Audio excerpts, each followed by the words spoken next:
안녕하십니까. 또 오늘 남산대학 성경공부 제 11장 두 번째 시간을 저희들 오늘 맞습니다. 지난 시간에 이어서 또 오늘도 11장을 저희들 같이 보도록 하겠습니다. 이제 저희들이 다다음 주까지만 하면 이 과정이 또 이제 맞춰집니다. 그래서 4학기 네, 이제 두 번째 3기 2학기가 이제 맞춰지게 되는데요. 마지막까지 잘 완주해 주시면 감사하겠습니다.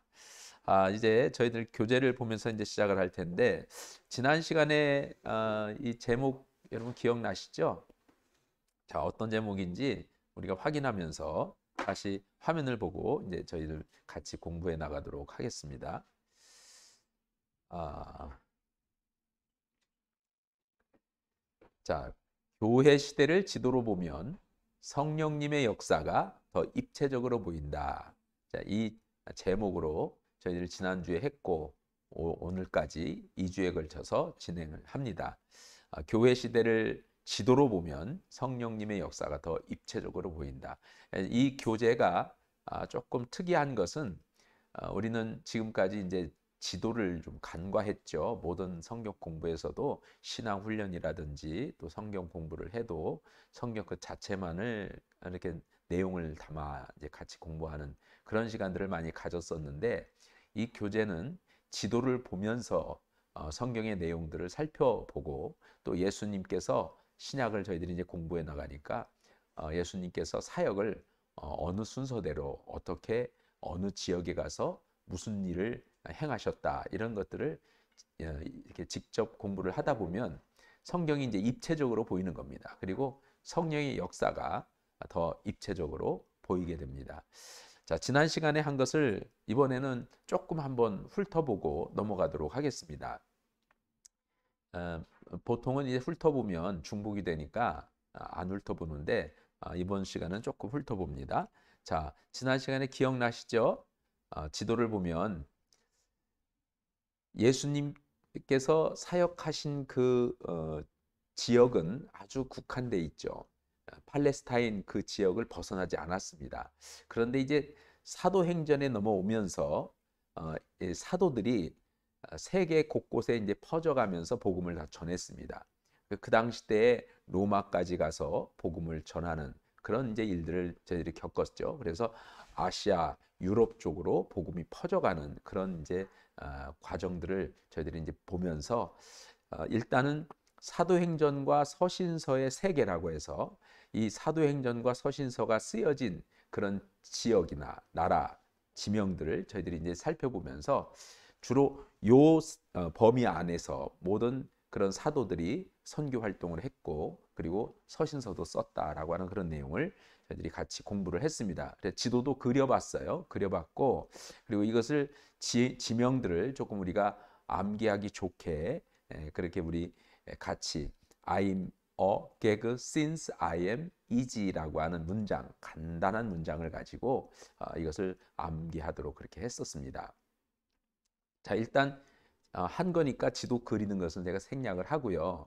자, 이 지명들을 보면 이 I am a gag죠. I am a gag. Since I am easy 그렇게 이제 얘기를 했습니다. 자, 지난 시간 이제 기억나시는지요? 네. 자, 그러면은 여기서 I라고 하는 것은 뭐냐라고 하는 거죠. 자, I라고 하는 것은 뭔지 이제 살펴보도록 하겠습니다. 음.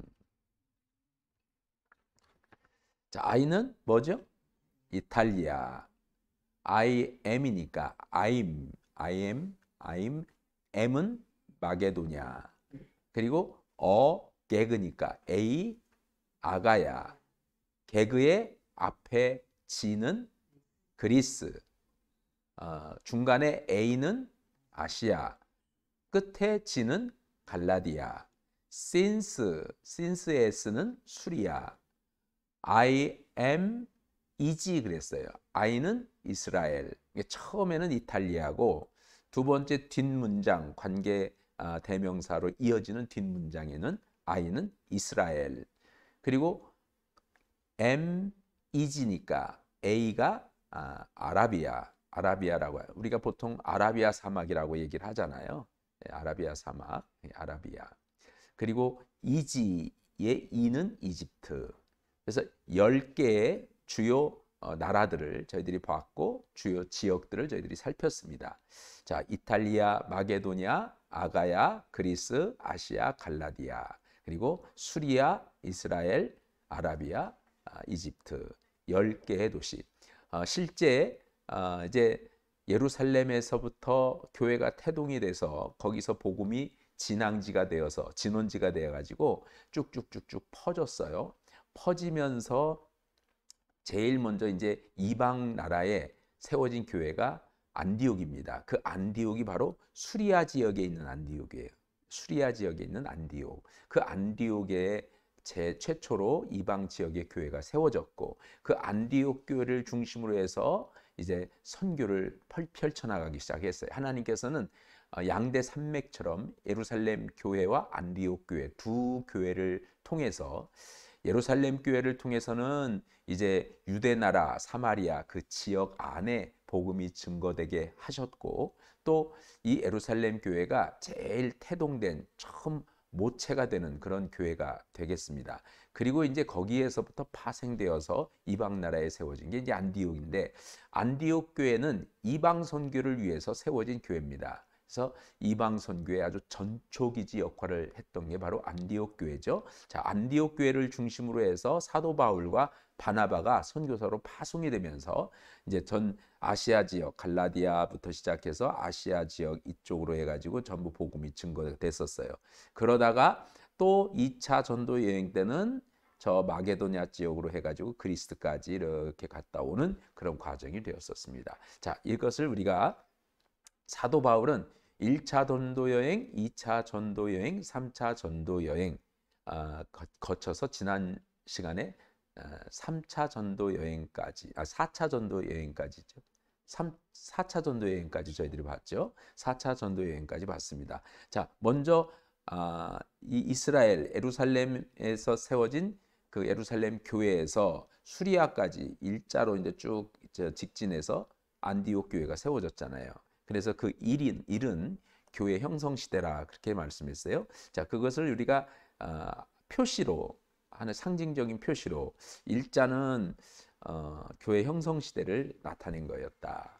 그리고 C는 뭐였죠? 1차 전도 여행, 땅콩 모양은 2차 전도 여행은 국자 모양은 3차 전도 여행이었다라는 거죠. 자, 그걸 다시 한번 확인해 보면 자, 예루살렘 교회에서 복음이 전해지면서 유대, 사마리아 다 여기가 이제 복음이 전해지게 됐죠. 그러면서 안디옥까지 갔다. 그래서 직선으로 가서 1이다. 이것은 이제 교회 형성 시대다라고 말씀을 드렸어요.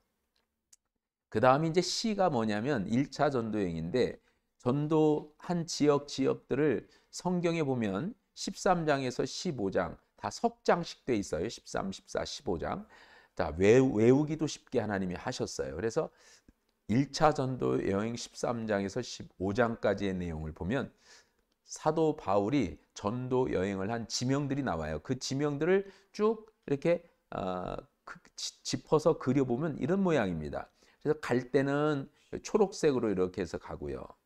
그래서 더베까지 갔다가 더베에서 다시 또 유턴해서 다시 되돌아왔어요. 그 갔던 그 지역으로. 그래가지고 배를 타고 안디옥으로 다시 왔다. 그거죠. 이 모양을 보니까 이게 C 모양이더라. 그거예요. C 모양. C 모양이었다. 그래서 1차 전도여행 모양이 이제 C 모양이다. 알파벳 C자, C 모양이었다. 자, 2차 전도여행을 보면은요. 여기도 역시 16장에서 18장까지의 내용을 쭉 읽어보면 지명들이 다 나와요.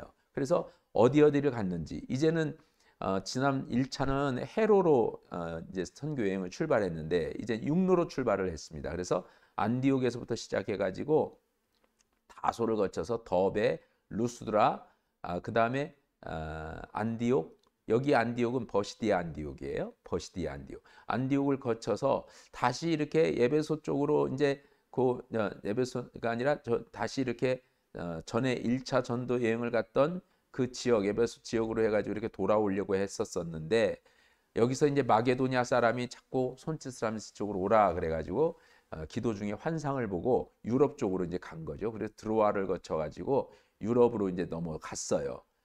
유럽으로 넘어가서 제일 첫 성이 뭐냐면 네아폴리를 지나서 첫 성인 빌립보 성에 이제 간 거죠. 이 빌립보 성에 가서 거기에서 이제 복음을 전해서 거기에 교회가 세워졌어요. 그 교회가 바로 빌립보 교회입니다. 자, 이 빌립보 교회에 거쳐가지고 쭉 데살로니가 또 거쳐서 베레아 거쳐서 그 다음에 아덴 거쳐서 고린도 거쳐서 갱그리아 거쳐서 에베소로 왔어요. 자, 에베소로 와가지고 쭉 배를 타고 다시 이제 가이사라 쪽으로 와가지고 다시 안디옥으로 갔다. 이 모양을 이렇게 보니까요, 전체적으로 이렇게 이어지는 모양이 땅콩 모양이다. 그래서 이제 2차 전도 여행을 외우기 쉽게, 알기 쉽게, 기억하기 좋게, 연상적으로 기억하기 좋게, 땅콩 모양이 2차 전도 여행이다. 그렇구나. 그러면은 땅콩 모양이 이렇게 생겼으니까 그 형태로 사도 바울이 전도 여행을 했구나. 이렇게 이제 우리가 기억하기 좋게 그렇게 하도록 이 저자가 그렇게 했다라는 것을 말씀을 드립니다. 이 땅콩 모양을 이렇게 보면요, 그 지명들이 이렇게 굵직하게 이제 그 갔던 지명들이 나오잖아요. 그 지명들을 이렇게 이었더니 그렇게 되더라. 자, 3차 전도 여행을 보면요, 3차 전도 여행은 이제는 안디옥에 가가지고 안디옥에서 다소를 거쳐가지고 더베, 루스드라 똑같이 그 지역들을 이제 왜 가냐면 당시 사도 바울은 한 번 가서 복음을 전한 것으로 그 교회가 든든히 서가지 못한다고 생각을 한 거예요. 그래서 또 다음에 또 가가지고 그동안에 잘 있었느냐, 믿음 생활 잘했느냐, 시험에 든 사람들은 다시 권면을 해서 그 시험에서 벗어나게 하고, 또 믿음이 약해진 사람들은 다시 믿음을 강화시켜주고, 이제 이런 역할을 이 선교사들이 하는 거잖아요. 그러니까 또 가가지고 같은 지역들 가서 그 교회를 이제 돈독하게 딱 이렇게 다독거리면서 세워가는 그런 이제 선교 여행을 한 거예요. 그러니까 한 번 전도했다고 해가지고 그걸로 끝나는 게 아닙니다. 우리도 마찬가지예요. 한 번 전도했다고 그걸로 끝난 게 아니에요. 계속 정말 믿음의 뿌리가 내려질 때까지 케어라는 게 필요해요. 돌봄이 필요하다 그거죠. 자, 그래서 가서 여기서 이제 안디옥을 먼저 갔어요. 쭉 가서 안디옥에 가서 2년 6개월 동안 머물면서 거기가 이제 선교의 거점이 된 거죠. 선교 센터가 된 거예요. 2년 6개월 동안 거기서 계속 신앙 훈련을 시키죠. 이게 결국 2년 6개월 동안 신앙 훈련을 시키면서 에베소 사람들만 복음을 들은 게 아니에요. 그 지역에 많은 사람들이 복음을 들은 이유가 에베소라고 하는 큰 도시로 지역에 사는 그런 사람들이 다 그 도시로 이제 와서 복음을 듣게 된 거죠. 그래서 그들이 다시 자기 고향으로 가가지고 교회가 세워진 것이 소아시아 7교회예요. 소아시아 7교회. 이게 소아시아 7교회 중에서 에베소 교회는 사도 바울이 가서 복음을 전해서 세워진 교회지만 그 에베소 교회를 중심으로 해가지고 다른 소아시아 6개 교회는 사도 바울이 세운 게 아니에요. 그 에베소에서 복음을 전할 때 또 신앙 훈련을 할 때 그때 들었던 사람들이 자기 지역, 자기 고향으로 내려가서 거기에서 복음을 전해서 세워진 교회들이라는 거죠. 우리가 선교를 그렇게 하는 거다 그런 얘기예요. 우리가 이 평택 남산교회가 세워졌잖아요. 그러면 평택 남산교회만 세워져서 든든하게 세워지는 것이 목적이 아닙니다. 평택 남산교회를 통하여서 복음이 전해지고 그 주변에 죽어가는 많은 영혼들이 살아나고, 그리고 평택 남산교회를 이게 중심으로 해가지고 많은 목장들이, 그 지역의 목장들이 세워져야 되는 거예요. 그게 작은 교회들이란 말이죠. 그 많은 목장들이 세워지고 더 많이 세워져서 그 목장들은요, 이제 평택 남산 교회 교인들이 직접 복음을 전하고 그리고 그들을 케어하고 돌보면서 그 목장이 형성되고 그 목장 형성을 통해서 교회가 든든히 세워져 가는 거예요. 그게 이제 하나님 나라의 확장이죠. 영적 지경이 넓혀지는 거예요. 그러니까 평택 남산교회는 점점 더 부흥하게 되는 거죠. 하나님의 뜻입니다. 그게 하나님의 뜻이에요. 그 하나님의 목적이고 하나님이 기뻐하시는 그런 신앙 모습이라는 거죠. 그러니까 우리 평택 남산교회 교인들도 이 의식을 가지고 있어요. 내 신앙만 지키는 게 문제가 아니라 이제는 내가 복음을 전해 들었으니 이 전해 들은 복음을 내가 같이 살고 있는 지역에 있는 다른 사람들한테 복음을 전해서 그들과 함께 목장에서 같이 신앙의 훈련을 같이 쌓아가면서 목장을 활발하게 활성화시키는 것. 그게 우리들의 목적이 되어야 한다. 그런 얘기입니다. 이것을 우리가 이제 주일 낮 예배 때 말씀을 이게 드려야 되는 건데 이런 말씀을 드릴 시간적인 여유가 없어서 이렇게 성경 공부 때 이렇게 드리게 됩니다. 성경 공부하시는 분들은 이걸 잊어버리시면 안 돼요. 왜 우리가 이렇게 모여서 공부를 하느냐? 왜 예배를 드리느냐? 이건 모이는 교회로서의 사명과 흩어지는 교회로서의 사명을 감당하기 위해서 그런 거다. 우리 영상으로 지금 이 공부에 참여하신 분들도 꼭 그것을 잊지 마시고 나를 통해서 하나님께서 하실 일이 있어서 하나님이 부르신 거구나. 그렇게 생각하고 내가 내 주변 사람들에게 복음을 전해서 우리가 그들과 함께 더불어서 작은 목장 교회를 만들어가는 것. 그게 우리들의 정말 사명이다라는 것.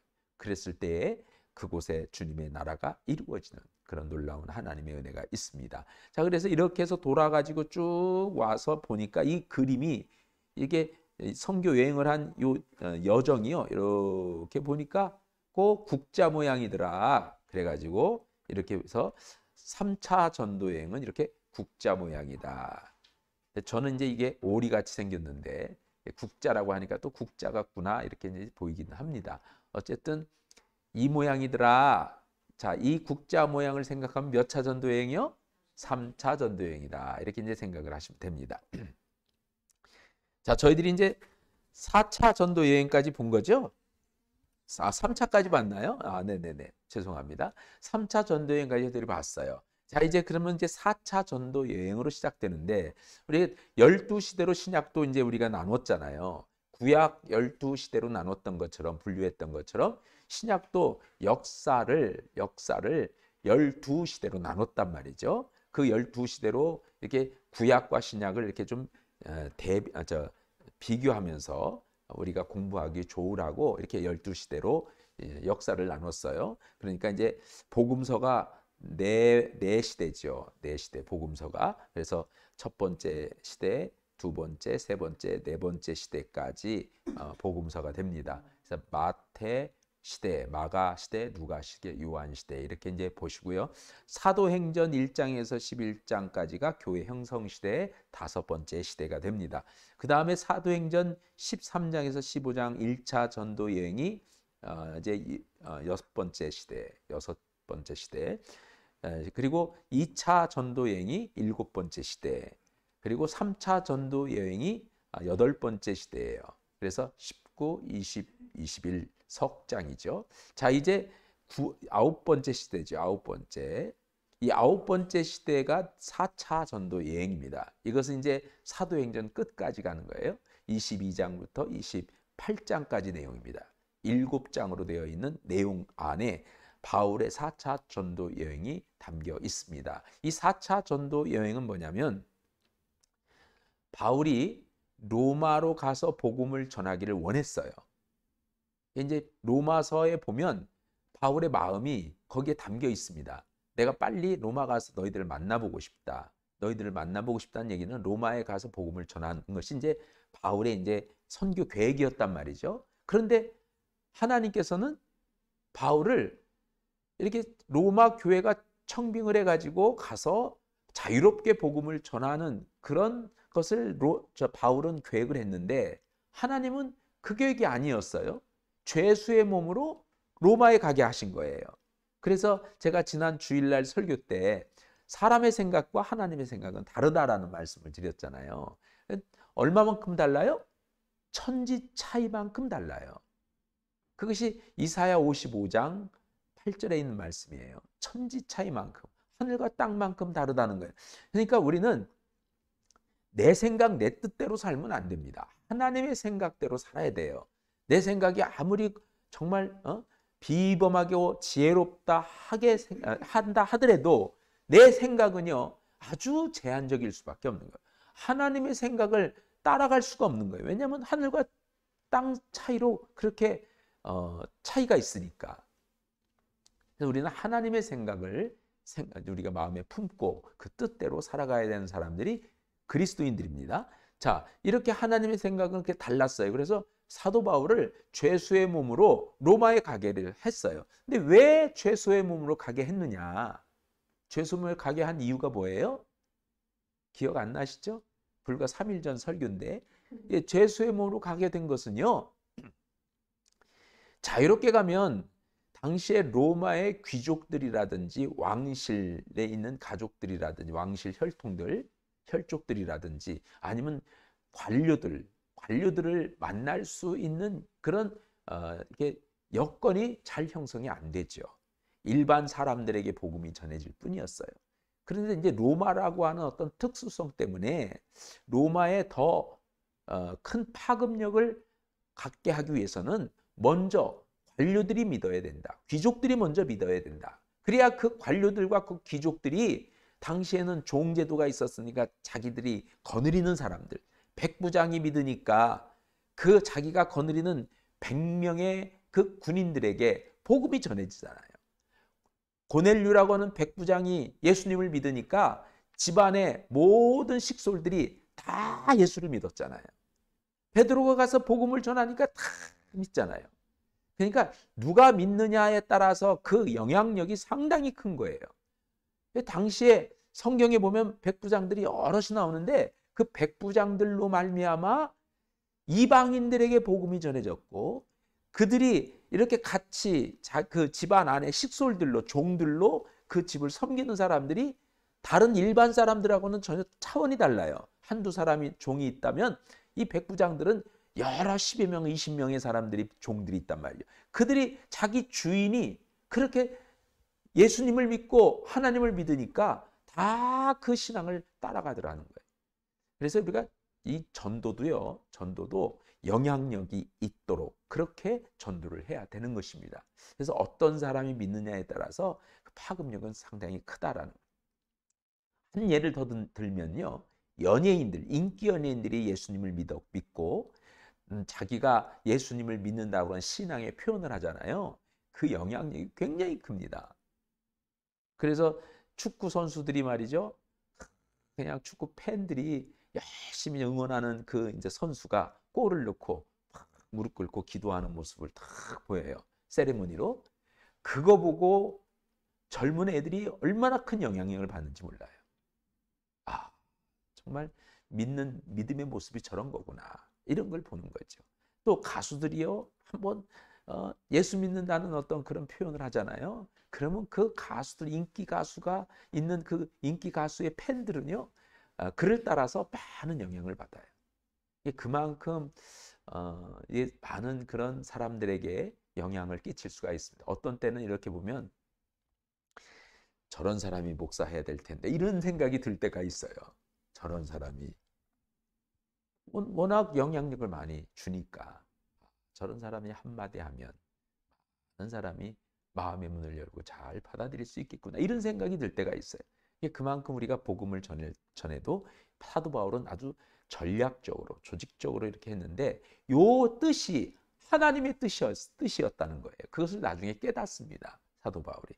그래서 로마의 죄수의 몸으로 끌려갔지만 그러나 그곳에서 그 감옥에 자유롭지 못하게 구금 상태에 있었으나 많은 사람들이 사도 바울을 찾아오는데 왕실 감옥이었잖아요. 시위대 뜰 안에 있는 그런 감옥에 구금되어 있었기 때문에 거기에는 다 관료들이 다 왔다 갔다 하는 머무는 곳이고 또 왕실 가족들이 있는 곳이고 또 귀족들이 있는 곳이란 말이죠. 그런 사람들과 접하면서 그들에게 복음을 전했다. 자, 그래서 이 사도 바울은요, 로마로 가는 과정이 여러 가지 물론 사도 바울이 갈 수밖에 없었던 그런 이유가 있었죠. 말씀드렸던 것처럼 3차 전도 여행을 마치고 예루살렘으로 왔더니 사도 바울을 죽이려고 했던 유대인들이 눈에 불을 켜고 어떻게 해서든지 호시탐탐 노려서 죽이려고 그랬어요. 그래서 종교 재판에 세워서 그리고 그를 해하려고 했는데 그게 안 되니까 왜냐하면 이 유대인들은요 종교 재판은 할 수 있을지는 모르지만 사형은 내릴 수가 없어요. 사형 재판은 이게 로마의 법정에 세워져야 되는 거거든요. 이게 로마 이제 법정에 세워져야 되는데 그러니까 이 유대인들이 로마의 그 이렇게 재판관에다가 가가지고 이는 이런 죄를 범했으니까 사형에 처하게 해달라고.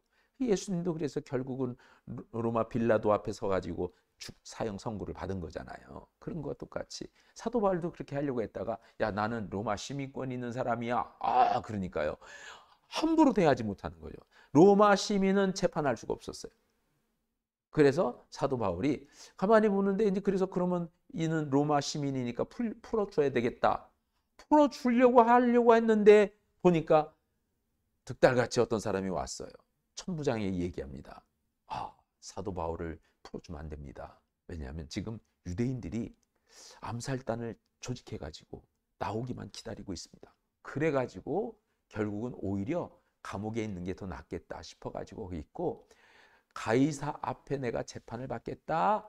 그렇게 이제 소송을 해가지고 결국은 로마로 끌려가게 되는 거예요. 로마로 가게 돼요. 근데 그것이 다 하나님의 섭리와 뜻이 있는 그런 길이었다. 그래서 4차 전도 여행은요. 그렇게 해서 로마로 가게 되는데 여기 보면요. 유라굴로라고 하는 광풍을 만나요. 광풍. 이 광풍이 14일 동안 풍랑이 있었어요.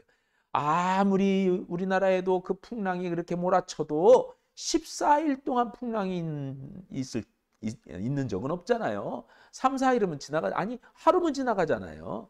영향권에 들어있는 것은 그래도 한 이틀, 3일 정도는 영향권에 있다 하더라도 그 풍랑 세기가 쫙 지나갈 때 우리나라로 관통해서 지나간다 하더라도 잠깐 지나가는 거죠. 그런데요. 이 유라굴라고라는 광풍을 만난 이 알렉산드리아 호에 탄 사도 바울과 275명의 사람들이요. 그 광풍을 만났는데 14일 동안 바람이 불고 풍랑이 잦질 않았어요. 그러니까 구원의 여망이 보이지 않았습니다. 이제 우리 여기서 다 죽게 됐구나. 이런 상황에서 하나님이 여기 손이 누구의 손이에요? 제 손보다는 좀 큰 것 같아요. 우리 권사님 손보다도 훨씬 크네요. 이 손 가만히 보니까 이게 하나님 손이에요. 하나님이 풍랑 중에 있는 사도 바울을 품어주신다. 그래서 14일 동안 풍랑이 일었지만 그 풍랑 가운데서 사도 바울을 지켜주셨고 왜? 사명이 있으니까. 감당해야 할 일이 있으니까. 지금도 마찬가지입니다. 사명이 있으면 하나님께서는 그 사명자들은 꼭 지키시는 거예요. 어떤 상황에서도 지키십니다. 그래서 우리가 하나님의 사명을 받은 그리스도인들이기 때문에 그 사명을 감당하기까지는 하나님이 지키신다는 것을 꼭 잊지 마시기를 바랍니다. 그래서 결국 사도 바울 때문에 배에 탄 275명의 사람들이 다 살았어요. 성경에 뭐라고 그랬냐면 네가 가이사 앞에 서야 하겠기에 즉 로마에까지 가야 하겠기에 275명의 사람들을 네 손에 붙였노라. 그래서 사도 바울 때문에 사람들이 다 사는 거예요. 그리고 그 사람들을 살려준 이유가 뭐예요? 로마에 가서 이 일을 전하라고. 이러이러한 상황에 사도 바울이 믿는 하나님 때문에 우리가 살았다. 사도 바울은 죄수가 아니더라. 저는 하나님의 사람이더라. 그러면서 그렇게 사도 바울로 인해서 그 사람들이 다 살게 되죠. 이 유라굴로라고 하는 큰 광풍 가운데서도 이 풍랑 가운데서도 하나님이 지켜주시니까 살더라. 그리고 로마에까지 무사히 가게 되더라. 여러분 우리가 아무리 환난을 당하고 고통과 고난을 겪는다 할지라도 하나님이 함께 하시면 그 환난에서 벗어나게 하시고 그 고난을 능히 이기게 하신다라고 하는 것을 잊지 마시기 바랍니다. 그래서 결국은요. 4차 전도여행은 뭐냐면 예루살렘에서부터 출발해가지고 배를 타고 쭉 가서 그레데를 거쳐가지고 이 멜리데라고 하는 말타 섬, 여기 시실리 섬 앞에, 시실 섬 앞에 우리가 기억나죠? 이 로마 이탈리아가 꼭 그 장화 구두 모양이잖아요. 이렇게 긴 롱부츠 모양이잖아요. 롱부츠 모양의 앞에 있는 이 시실리 섬이 돌멩이 하나가 있어요. 롱부츠가 즉 구두가 그 섬에 걸려서 넘어지는 꼴인 건가? 아니면 그 시실리 섬의 그 돌멩이를 발로 차는 그런 형국인가? 그런 모습인가? 둘로 나눴어요. 나뉘었었어요. 돌멩이에 걸려 넘어지는 모습이다. 아닙니다. 돌 차는 모습입니다. 이랬었잖아요. 지난주에. 자, 그 앞에 조그마한 섬이 있는데 이게 말타섬이에요. 말타섬.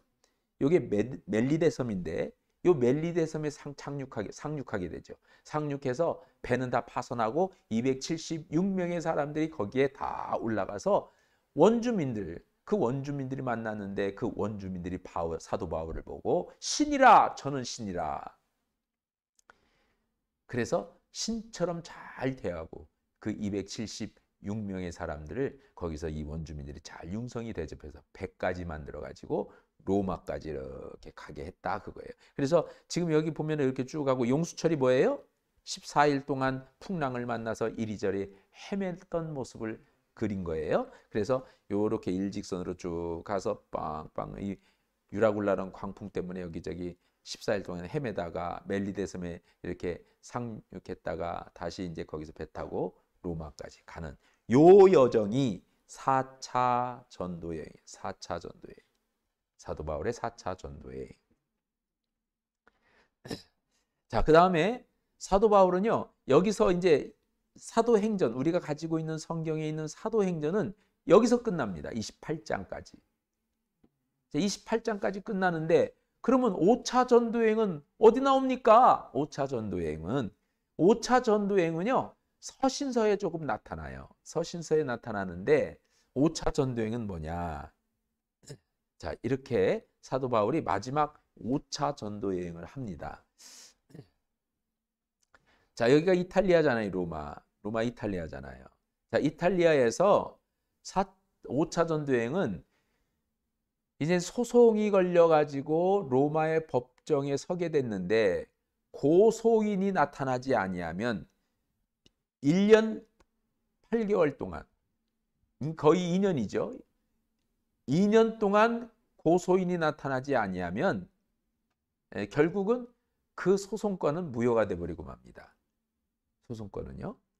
그래서 2년 동안 거기서 구금 상태에 있다가 유대인들, 즉 장로, 대제사장이나 서기관들이 로마에 가서 소송을 해야 되잖아요. 고소인이 거기에 참여해야 되잖아요.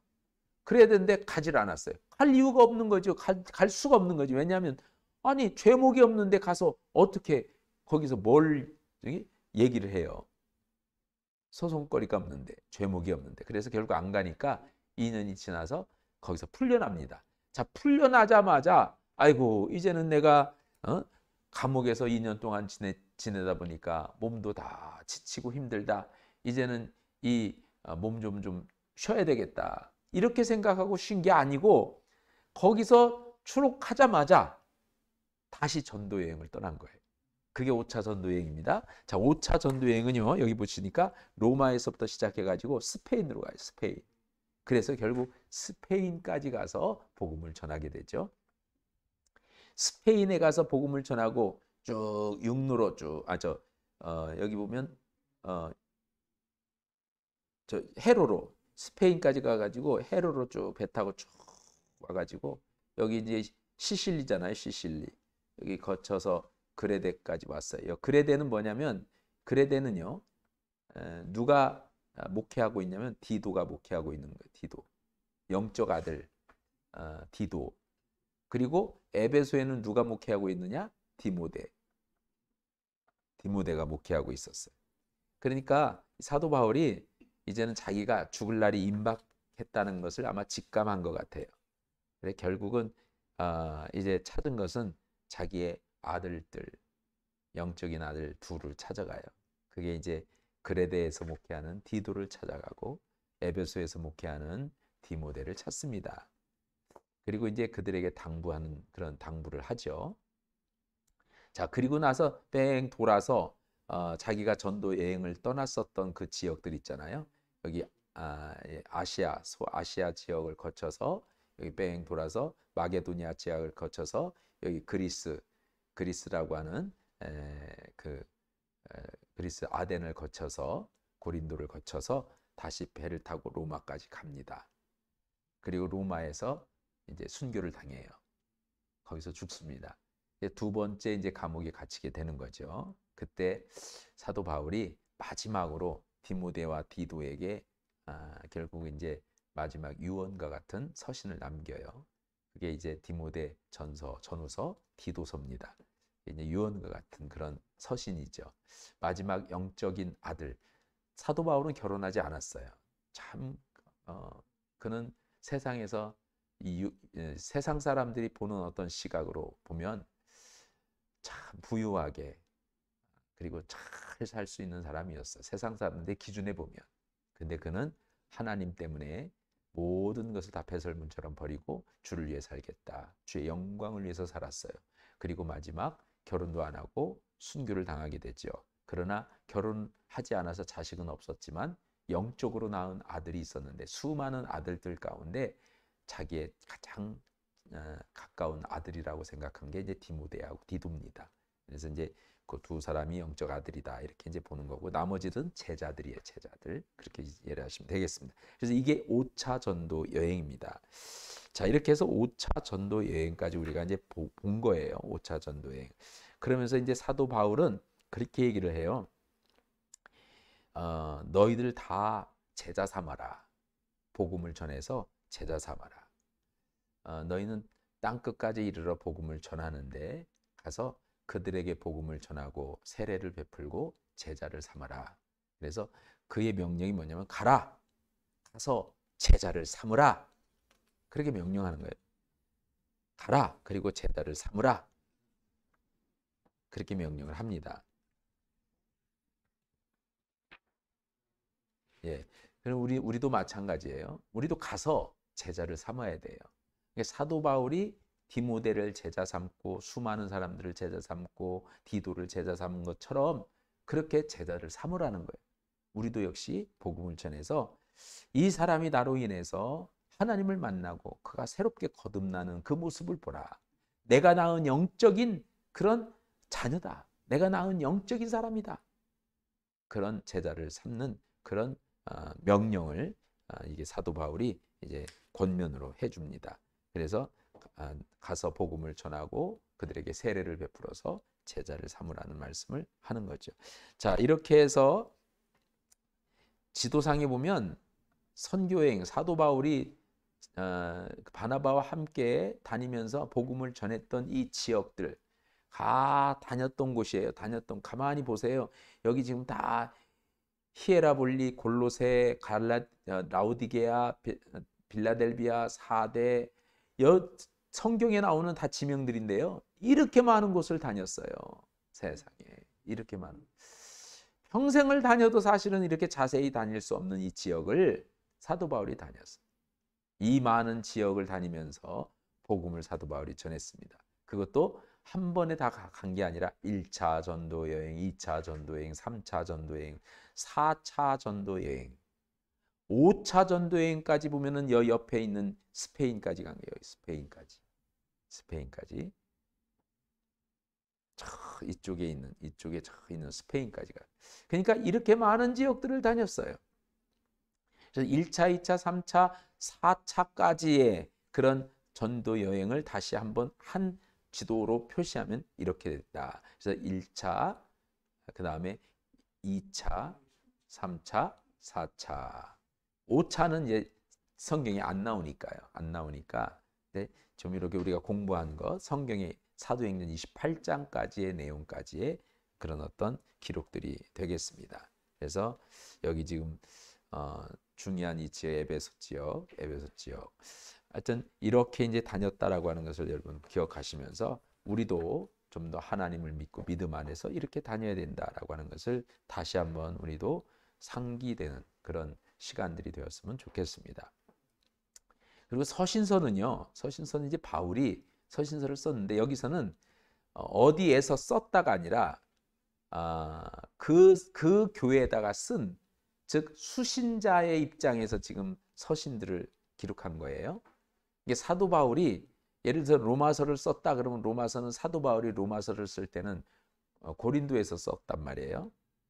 그런데 고린도에서 이렇게 쓴 게 아니고 여기 로마서가 이탈리아에 있는 것은 로마의 교회에게 보내는 서신이었다 그 얘기죠. 그러니까 수신자에게 쓴 서신을 여기 지금 그림에는 기록해 있다 그런 얘기예요. 자, 그래서 여기 보면 이탈리아 로마에서 로마에 있는 교회에다가 로마서를 썼고 히브리서도 로마에 있는 사람, 저 유대인들에게 히브리서도 로마에 있는 디아스포라 유대인에게 이 히브리서를 썼다라고 그렇게 이제 보고 있습니다. 그 다음에 여기 유다서는 아가야 지역에 있는 곳에 보낸 것이다. 이렇게 이제 학자들이 얘기를 하나 봐요. 근데 물음표가 있으니까 확실치 않다. 고린도 전후서는 이제 고린도에 있는 교회에게 보내는 서신이었고 이 디도서는요 그레데에 있는 그레데 교회에 있는 디도에게 보낸 서신이에요. 디도는 그레데 교회의 목회자였어요. 그레데에도 교회가 있습니다. 성경에는 안 나오지만 그레데에도 교회가 있고 성경에 나오지 않은 교회들이 이 당시 때도 많이 세워졌어요. 그걸 다 기록할 수가 없었다라는 거죠. 그 다음에 이제 pat모섬에서 요한계시록을 썼죠. 그래서 요한계시록은 pat모섬에서 요한이 거기에 유배된 상태에 있을 때 하나님께 예배하다가 환상이 열려서 하늘나라를 보고 그 하늘나라에서 있었던 일을 기록한 것이 요한계시록입니다. 그래서 요한계시록은 앞으로 세상이 이렇게 되어질 것이다. 앞으로 종말로 치달을 것이고 이 세상의 마지막은 종말로 이제 세상을 심판받을 때가 있을 것이다. 이렇게 이제 기록하고 있는 게 요한계시록입니다. 그다음에 이제 아시아에 있는 교회들에게 보내는 것이 아시아에 있는 여러 교회들 있잖아요. 에베소 지역에 세워진 에베소 교회, 골로새에 세워진 골로새 교회, 디모데 전후서 이런 것 다 아시아에 있는 거예요. 빌레몬서, 요한 1, 2, 3, 4, 1, 2, 3서 이런 거 다 아시아 교회에 있는 교회들에게 보낸 서신이다. 이렇게 보면 되겠어요. 이 디모데 전후서는 뭐냐면 에베소의 목회자로 있었던 게 디모데잖아요. 그러니까 에베소의 목회자로 있던 디모데에게 보낸 서신이 디모데 전후서예요. 이렇게 이제 하시면 되겠습니다. 갈라디아서는요. 갈라디아 교회에 보낸 서신이고 이 베드로 전후서도 그 지역에 있는 성도들에게 보낸 서신이다. 이렇게 보면 되겠습니다. 그리고 야고보서하고 베드로 후서 여기 이제 베드로 전후서가 두 군데 나와요. 베드로 전후서가 두 군데 나오는데 이건 아마도 이제 학자들마다 명확하게 어떤 것이 이제 확실한 어떤 그런 증거가 안 나타나니까 아마 본도라고 하니까 야고보하고 베드로 전후서도 그 지역 아니었느냐 이렇게 이제 보는 거예요. 그래서 베드로 전후서는 갈라디아서일 수도 있고 아마 본도일 수도 있겠다 이렇게 이제 보는 그런 차원입니다. 마게도냐 유럽 쪽의 마게도냐에 있는 교회들에게 보내는 편지는 빌립보서, 데살로니가 전후서입니다. 그래서 데살로니가 교회에다 보내는 데살로니가 전후서, 빌립보 교회에다 보내는 빌립보서 이렇게 돼 있습니다. 자, 이렇게 우리가 지금 21권의 서신서들, 21권의 신약 성경에 나오는 서신서들이 있어요. 자, 아까 말씀드렸던 것처럼 우리가 가장 중요하게 여기 될 게 뭐냐면 이거예요. 가라. 가는 목적이 뭐냐? 복음을 전하러 가라. 전도하러 가라. 가는 목적이 뭐예요? 제자 삼아라. 가서 제자를 삼아라. 그래서 가서 복음을 전해서 세례를 주고 그리고 그들을 가르쳐라. 가서 복음을 전해서 제자를 삼고 그리고 그들에게 세례를 주고 가르쳐라. 그들로 인해서 복음이 다시 전해지게 해라. 요걸 가리켜서 일반적으로 재생산이라고 표현합니다. 하나님의 방법이세요. 예수님께서 이 땅에 오셔서 3년 동안 공생애를 사시는데 3년 동안 공생애를 사시는데 수많은 기적을 행했고 수많은 각색병자를 고쳤어요. 수많은 사람들이 따랐어요. 그렇지만 그들을 다 제자 삼지 않았어요. 몇 명만? 12명만. 예수님은 12명만. 아니 예수님을 얼마나 많은 사람들이 따랐어요. 예수님은 수많은 사람들이 따랐지만 그들을 다 제자 삼지 않고 딱 12명만 제자 삼았어요.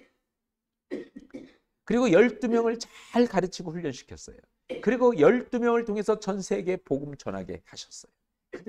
그게 예수님의 방법이셨다는 거예요. 지금 저희 교회도 한 목장이 최대 목표가 몇 명이에요? 12명. 최대 목표가 12명.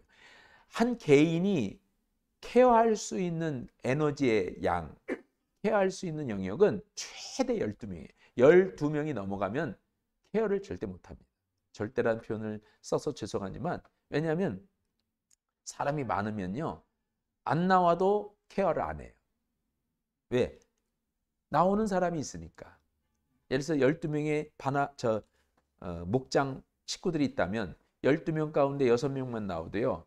충분히 모인다 생각하니까 6명은 이렇게 관리를 안 합니다. 돌보질 않아요.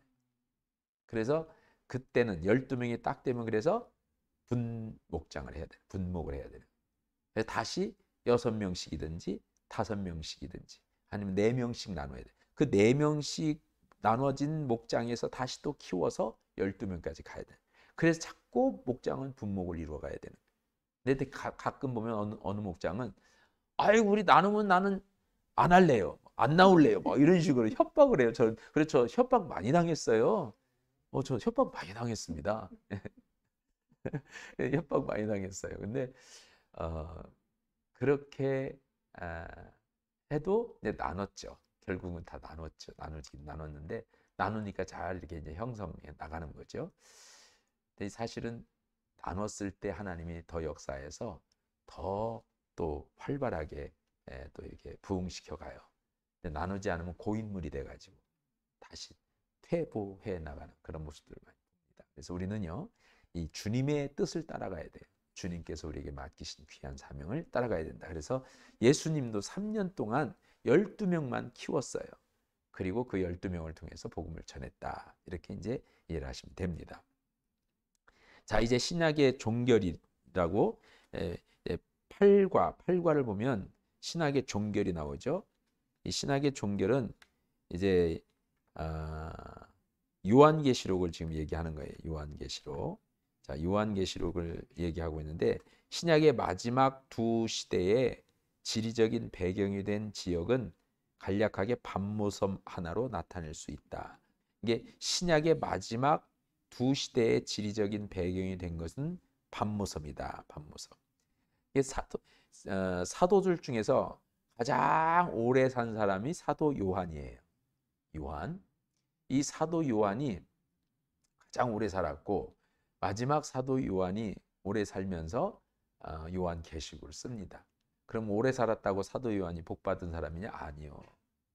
사도 요한은 빨리 하나님 곁에 가고 싶어 했던 사람이에요. 예수님 품에 늘 있었던 사람이 사랑하는 요한이었잖아요.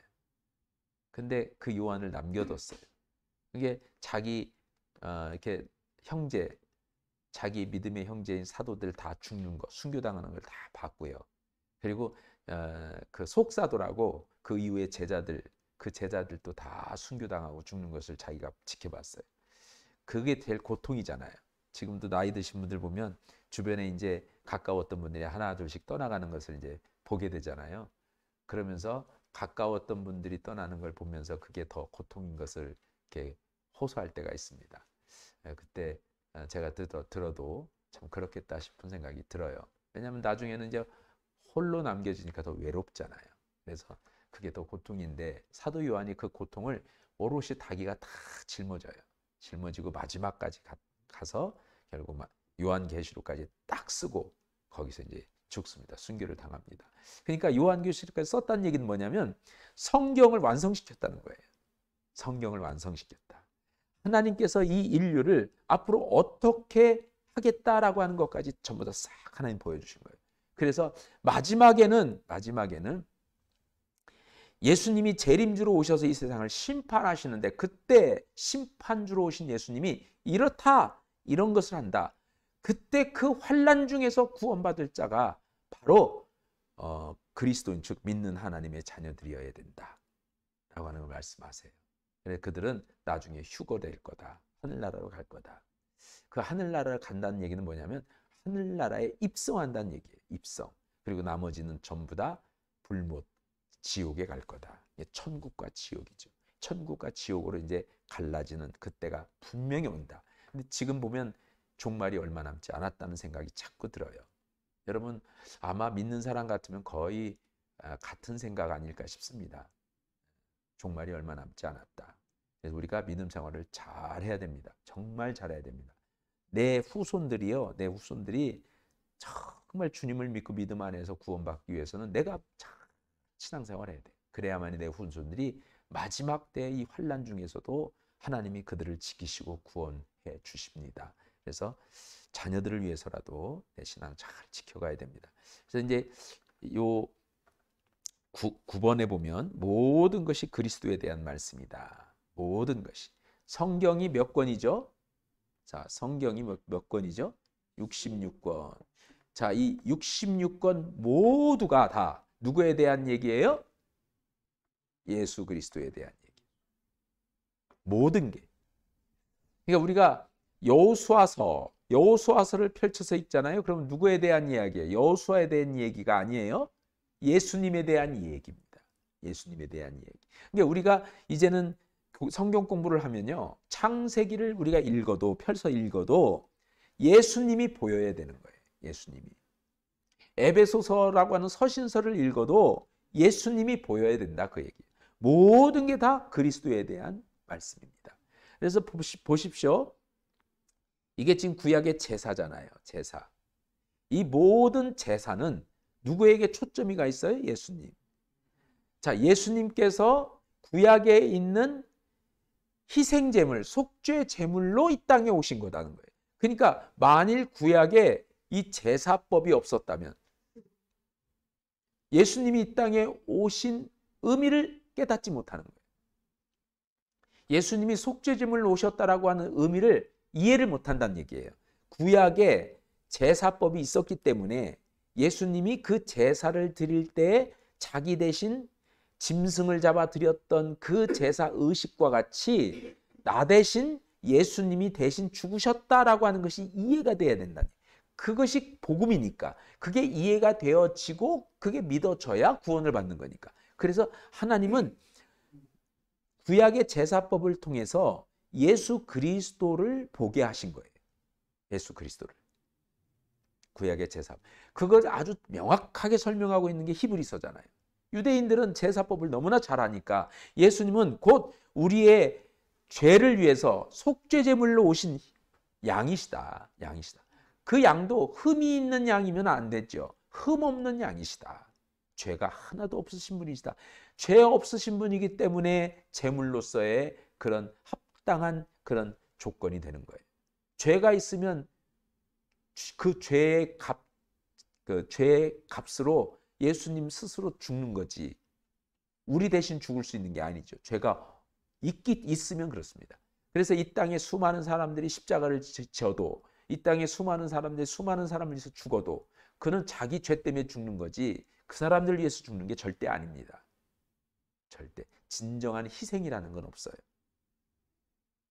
이해 가십니까? 네.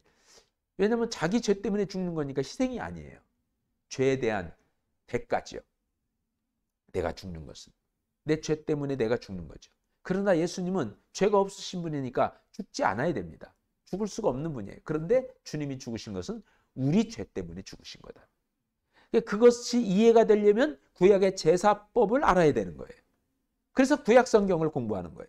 구약의 제사법을 알아야 예수님께서 십자가를 통해서 죽으신 이유, 그 죽으신 이유가 깨달아지는 거예요. 그때 우리 안에 진정 구원이 이루어집니다. 새 생명을 얻게 되는 거죠. 자, 그래서 구약에 있는 모든 초점이 다 예수 그리스도에게 있어요. 모든 초점이 예수 그리스도예요. 자, 구약은요, 계속 누구에게로 초점이 맞춰져요? 이렇게 이제 요 꺾음새 있잖아요. 꺾음새.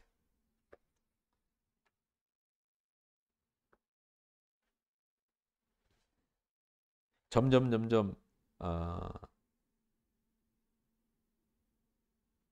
이렇게 꺾어지는 거 있잖아요. 여기 꺾음새, 쐐기 같이 생긴 거. 이것은 전부 다 구약의 모든 것이 다 누구에게 지금 모아지냐면 예수 그리스도로 모아지는 거예요. 그리고 신약은요, 예수 그리스도로부터 시작되는 거예요. 예수 그리스도로부터. 그러니까 예수 그리스도로부터 모든 게 시작이 되어야 되는. 그래야만이 하늘나라가 이루어집니다. 천국이 이루어진다. 그래서 우리 모두는 다 예수 그리스도로 말미암아 우리의 삶이 달라져야 되고 예수 그리스도로부터 우리의 인생이 펼쳐져야 되는 거예요. 주님과 함께 더불어 살아가는 인생. 그래서 모든 게 바로 예수 그리스도가 기초가 되는 거예요. 자, 모든 구약은 예수님이 초점이지만, 십자가가 초점이지만, 신약에서는 이 십자가가 기초가 되어야 된다. 기초. 예수님이 기초. 그래서 예수 그리스도의 터 위에 인생의 집을 지어라. 성경은 그렇게 말하죠. 예수 그리스도의 터 위에 지어라. 그래서 이 기초가 교회인데요. 예수 그리스도를 통해서 이 땅에 세워진 게 교회예요. 교회를 통해서 우리는 복음이 전해지게 했고, 교회를 통해서 하나님의 구원을 이루게 했어요. 우리도 교회를 통해서 구원받은 거예요. 교회를 통해서 복음을 듣게 됐고, 교회를 통해서 우리가 구원받았어요. 그러니까 하는 이 교회는 십자가가 기초예요. 여기 기초라고 있죠. 기초. 자, 이게 기초란 말이에요. 십자가가 기초. 초점이고. 교회는 이 십자가가 기초입니다. 그래서 교회 안에 십자가가 중심이 되지 아니하면 그 교회는 생명력이 없는 거예요. 생명력이. 사람이 세운 교회는 죽은 거예요. 그건 교회가 아닙니다. 오직 예수 그리스도께서 세우신 교회만이 진짜 참 생명이 있는 교회란 말이에요. 살아있는 교회. 그 교회가 구원의 방주입니다. 평택남산교회는 오직 예수 그리스도께서 세우신 교회이기 때문에 구원의 방주입니다. 이 구원의 방주로서 주위의 모든 죽어가는 영혼들이 살아나야 되는 거죠. 그래서 이게 확장입니다. 확장. 계속되는 확장. 계속되는 확장에 계속 구약은 모아지는 거고 신약은 확장되는 거예요. 자, 이것이 바로 성경 66권이 우리에게 가르쳐주는 내용이다라고 하는 것을 잊지 마십시오. 자, 이것을 이 그림으로 다시 한번 그려보는 겁니다. 자, 역사의 일곱 시대, 역사의 일곱 시대, 역사의 일곱 시대에 민족의 형성, 그게 창세기 1장에서 11장이죠. 창세시대, 창세시대. 그러면서 이제 민족이 형성되어가는 과정이죠. 수많은 그런 사람들이 이제 이 땅에 만연해지게 되죠. 그때 세상에 죄악이 관연해지니까 그 세상을 구원하기 위해서 하나님께서 한 사람을 택해요. 그 한 사람이 아브라함입니다. 아브라함을 통해서 하나님의 백성들로 모아진 나라를 형성해. 그게 이스라엘입니다. 그게 이제 창세기 12장에서부터 말라기 4장까지 구약 성경의 내용이죠. 이스라엘. 그리고 400년 동안 암흑기를 보냈죠. 지상에 계신 그리스도인데 400년 동안 저기 바뀌었네요. 3번이 침묵기가 위로 올라가야 돼요. 그림이 달라졌네. 여기 교재에는 맞는데 여기 그림이 달라요. 이런 거 어떻게 고칠 수가 없어. 이것은 그림이라. 요 지금 3번하고 4번 바꿔야 돼요. 3번은 이게 암흑기, 침묵기잖아요. 암흑기, 침묵기 400년을 지내요. 신구약 중간사죠. 이 신구약 중간사 침묵기를 보내는 건 뭐냐면 이때는 어떤 선지자도 하나님의 말씀도 없었어요. 이 침묵기가 끝나고 나서 지상에 계신 그리스도 33년 동안 주님이 이 땅에 계시면서 십자가를 지시죠. 그게 이제 마태복음 1장에서 사도행전 1장까지 내용이에요. 이 땅에 계신 그리스도 하늘로 승천하시기까지 계십니다. 그리고 하늘로 승천하시고 성령이 임하면서부터 지상의 교회가 세워진 거예요. 지상교회가 바로 사도행전 2장부터 계시록 3장까지입니다. 계시록 3장, 지상교회. 계시록 3장은 소아시아 7교회까지의 내용을 지금 말하는 거예요. 그 다음에 이제 그 이후의 세계는 대환란이 있을 것이다. 이게 이제 계시록 4장부터 19장까지 대환란이 있을 것이다. 대환란 이후에 그리스도의 천년 왕국이 시작된다. 그게 계시록 20장에서 22장입니다. 천년이죠. 대환란은 7년이고 천년에 천년 왕국이 이제 있을 거다. 이렇게 이제 그래서 22장까지 내용이 끝나면서 이 천년 왕국에 결국 주님이 재림하셔서 이 세상을 심판하게 된다라고 하는 내용으로 새 하늘과 새 땅이 이 땅에 임하는 내용으로 마지막 마무리 지어지는 것이 역사의 7시대입니다. 자, 우리가 성경 역사 즉 구약의 역사서, 신약의 역사서를 우리가 이제 공부했기 때문에 이 구약의 역사서와 신약의 역사의 간략한 역사의 7시대로 우리가 정리를 한 거예요. 자, 그다음 이것을 다시 이렇게 이제 또 정리를 합니다. 자, 이게 뭐냐면 모든 게 다 예수 그리스도 성경의 초점이에요. 모든 것이 그리스도에 대한 말씀이에요. 성경은 모두 다 예수 그리스도를 말하고 있어요. 어디든지 66권이 전부 다. 성경 66권이 전부 다 예수 그리스도를 말해요. 자, 그래서 성경의 모든 초점은 바로 예수님입니다. 예수님이고, 자, 여기 보면 하나님이 우주적인 통치를 하죠. 구약 성경이 제일 최초 창세기입니다. 그리고 이제 이스라엘이라고 하는 히브리 민족을 택하시죠. 히브리 민족을 택해서 이스라엘 나라를 세워요. 이스라엘 나라를 세우고 거기에서 이스라엘 즉 지파 중에서 저 이스라엘 나라 12지파 중에서 유다 지파를 택해요. 즉 예수 그리스도께 모든 게 초점이 맞춰지는데 예수님이 어떻게 탄생하느냐, 구약에서 어떻게 예수님이 이 땅에 메시아로 오게 됐느냐라고는 얘기를 하는 거예요. 이 우주적인 통치를 하나님이 하시고 그 중에 아브라함을 통해서 이스라엘이라고 하는 히브리 민족이 세워지게 되고 히브리 민족 12지파 중에서 유다 지파를 택하고 유다 지파 중에서 다윗의 가문 가운데 있는 예수님을 하나님이 택하십니다. 그 예수는 마리아라고 하는, 여기 보시면 마리아라고 하는 여인의 몸을 통해서 탄생합니다. 그는 동정녀였습니다. 성령으로 인해서 탄생된 사람이 바로 예수님입니다. 메시아입니다.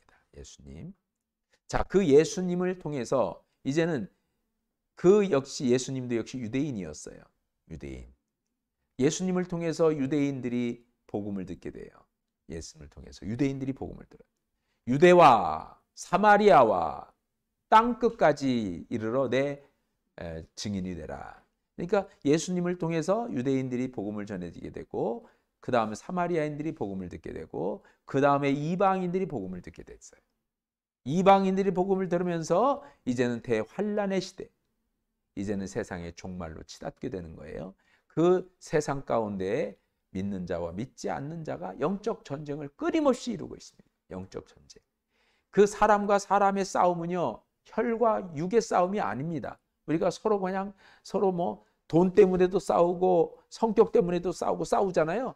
그 모든 싸움이 혈과 육의 싸움이 아니에요. 이권 때문에 싸우는 싸움이 아니에요. 눈에 보이지 않는 영적 싸움이라는 거예요. 우리는 육안을 가지고 살기 때문에 눈으로 보이는 것이 전부니까 아이고 저 사람과 저 사람이 싸우는구나. 이 집단과 저 집단이 싸우는구나.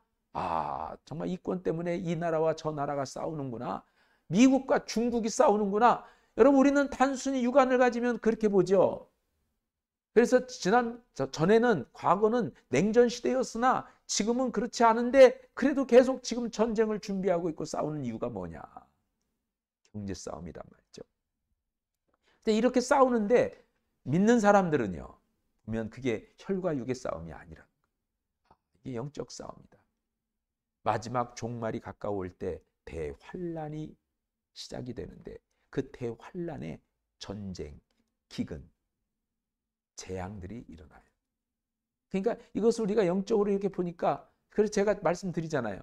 종말이 얼마 남지 않은 것 같다고. 자꾸 그렇게 느껴진다. 그거 뭐냐면 저뿐만이 아니라 믿는 사람들은 다 그런 얘기를 하죠. 왜냐하면 이것이 바로 혈과 육의 싸움이 아닌 것처럼 보이니까. 저는 개인적으로요. 죄송합니다. 이런 영상으로 이렇게 찍어서. 근데 우크라이나의 전쟁, 러시아와 우크라이나의 전쟁이요. 짧게 끝날 것 같지 않다고 처음에 그랬잖아요. 길게 가고 있잖아요. 근데 이 영향이 굉장히 큽니다. 결국은 그 영향을 받아서 잠자던 그런 어떤 잠잠했던 이게 물결이 다시 이렇게 일어나는 것과 똑같아요. 수면 위에 다시 이렇게 솟아나는 것과 똑같단 말이죠. 이렇게 눌러있던 것들이. 결국 그걸로 말미암아 중국과 대만이 문제가 생기기 시작하고 이걸로 인해 끊임없이 미국과 중국, 미국과 러시아의 문제로 자꾸 이렇게 번지죠. 이러한 여파가 또 이러한 지구상에 있는 분위기가 북한하고 우리나라하고 또 문제가 생기는 거예요. 계속 그래서 지금 연일 포가 터지고 비행기가 왔다 갔다 하고 항공모함이 왔다 갔다 하고 아주 긴장된 상태에 있어요. 이런 거 보면요. 어느 순간에 사람이 이성적으로 잠깐 탁 돌아서면요. 그냥 이 큰 전쟁으로 퍼질 수밖에 없어요. 3차 전쟁이 일어날 수 있지 않냐. 3차 세계대전이 일어날 수 있지 않냐. 이런 근데 영상으로 해서 죄송합니다. 이건 이제 하고 나중에는 뭐 이거 우리만 소장하고 지울 거니까. 그렇지만 사실 그렇습니다. 그런 두려움이 있고 불안함이 있습니다. 근데 저 같은 마음을 가진 사람들이 한둘이 아니에요. 목사님들도 다 공개적으로 얘기를 합니다. 그래서 사실은 이때 우리가 깨어있지 않으면 안 됩니다. 하나님께 기도하지 않으면 안 됩니다. 그래서 결국은 예수 그리스도만이 우리의 해답입니다. 우리 인생의 답입니다. 주님을 꼭 믿고 믿음 안에서 우리가 승리해야 됩니다. 자, 여러분이 가지고 있는 이 성경 마지막 이제 이 시간의 마지막이었는데요. 네, 아이고, 끝났습니다. 네, 네. 자, 이제 마지막으로 이제 11장을 저희들이 마쳤습니다. 챕터 11을 마쳤는데요. 조금 전에 그 내용까지 마쳤습니다. 여러분 어떻습니까? 이제 마지막 한과 12장을 저희들이 이제 남겨놓고 있는데 12장도 두 주에 걸쳐서 진행을 할 수밖에 없습니다. 분량이 두 주 남았는데 마지막까지 잘 완주해 주시고 하나님께서 우리를 통해서 원하시는 게 뭔가? 너희는 가서 제자를 삼으라. 그들에게 세례를 주고 그들을 가르쳐라.